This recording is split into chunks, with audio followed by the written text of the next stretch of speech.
Hey everyone, welcome back to the Scene. In today's video, we are diving deep into an important topic in political science and Indian polity, which is federalism and how it works in India. So whether you are a student, an aspirant, or just a curious learner, by the end of this video, you will have a complete understanding of federalism as a concept and how it shapes the Indian political system. So let's get started. So the federalism is a political system where power is divided between a central authority and various constituent units of the country. In simple terms, it means there are two levels of governments. First one is the central or national government.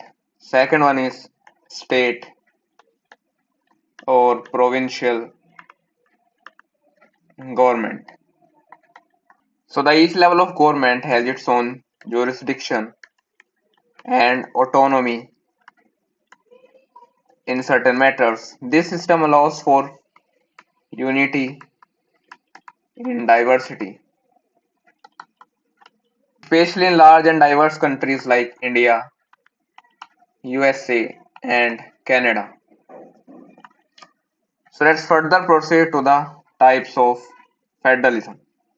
So there are mainly two types of federalism. First one is dual federalism, in which both level of governments are supreme in their respective areas. So we can say that there are dual government supremacy.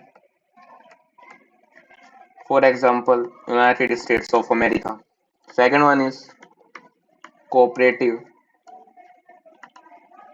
federalism, where the central and state government work together on many issues. For example, in India, ideally we can say that India also has an element of quasi federalism, which we will talk about shortly. So let's look at some features of federalism. First one is two or more level of